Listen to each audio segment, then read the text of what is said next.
I know I should be grateful for a chill job at an ice rink, especially as we gear up for a scorching summer. I'm thinking about quitting, though I'm too creeped out to go back there. My first day was right after the interview. The pay wasn't great, but the expectations weren't bad either. I needed a summer job, and I was a little surprised by the lack of competition for a gig at the local rink. Help customers, keep the place clean, restock the restrooms, that sort of work. The most important task was a team effort. At regular intervals, I'd check the thermostat to make sure the rink remained between 19 and 29 degrees. Doing so ensured that the main room was always nice and chilly, my own frosty oasis in the middle of town. Keep the rink temperature below freezing at all times. That made sense. It's an ice rink, not a swimming pool. My boss was the face of the business, so he was usually up front serving guests or back in his office. Whenever he came out, he'd check the rink's temperature, even if I had just checked it myself. One day, I clocked in a few minutes late and found the boss hustling toward the thermostat. He seemed startled when he noticed me. "Seen anybody around here yet?" he asked. I checked the clock to see that we were still nearly an hour away from opening. "Not yet," I said. "Good." He smiled. Then he asked me to help set up a new game in the arcade. It was a massive cabinet, big screen, two-seater bench, huge speakers. The delivery men rolled it in and moved it into place. So now it was time to plug it in and see how it ran. The screen flickered, the speakers roared to life, and then the whole place went dark. I looked out into the main room to see the boss sprinting for the breaker box. The girl at the concession counter dropped what she was doing and disappeared into the kitchen. I plugged in the power cord and fired up the cabinet. I left the arcade to apologize for the mishap, and then I noticed the smell. It was like someone left meat out and went on vacation. The stench was heavy and sickening, so strong I could taste it. I figured it must have come from the kitchen. My boss was in the back, sweating bullets at the breaker box. One thing goes wrong, and the whole place loses power. "The wiring's screwy," he said when he saw me. He snapped a few switches back into place and closed the box. Behind us, machines hummed again. He sighed and wiped the sweat from his forehead. The smell had mostly dissipated by the time customers started filtering in, but it was hard to forget. I told the kids I'd be right back and tried not to look conspicuous as I made my way to the rink thermostat. It was blazing hot outside, and our AC was fighting hard to keep the room cool. Without the boss up front, I was renting out skates, checking the restrooms, and doing my best to keep the new arcade game running. Then realized it had been hours since I checked the rink thermostat. I knew I had to take a look before I left for the night. I didn't get a moment to catch my breath until closing time. I finally got the game up and running, then ran by the concession counter for lunch. It was still in my clothes when I went home. I adjusted the target temperature and waited until the system started pumping more coolant beneath the ice. I headed back to the door, but stopped at the hallway to the restrooms. "It's just an old building, that's all," he said. He checked the thermostat and stayed by the rink until it was time to open. A few days later, the boss had to run errands, leaving me and the concession girl to hold the fort down.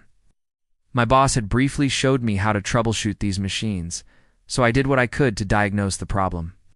It took longer than I'd like to admit. Everything seemed fine at first, but then a group of kids approached me from the arcade. They said the new cabinet wasn't working right. If I had to refund a few quarters, I imagined the boss wouldn't mind. At some point I realized I was sweating. I was hesitant to unplug the game and restart it, but I tried everything I could to get the game working again. I dressed warm for work since the main room stays in the mid-50s, but I suddenly felt too hot. 30 degrees, still below freezing. I returned to the arcade to realize that it was the air conditioner that was struggling. The late afternoon rush kicked in, and I was on my feet for hours. I shut off the lights and flipped the front door sign from open to closed. 35 degrees? Not great, not terrible. There was someone standing at the end of the hall. I was startled, but more than anything, I just wanted to go home. "We're closed," I said. "I have to lock up now." He didn't move. "Do you need to use the restroom first?" I thought maybe he wasn't feeling well. Concession food can be rough on some people's stomachs. His head hung low, and he wore a vacant expression, like he was asleep on his feet. Then he lifted his head to look at me. I didn't say a word. I looked behind me, then back down the hall. There was no one there. I didn't stick around to check the restrooms. I got out of there as soon as I could. The more I stared, the more the features of his face seemed to be out of place, like it was just a mask. He turned to face me. The hall was dark, except for the exit light over my head, which cast a dim red glow over his face. Then an intense shiver came over me.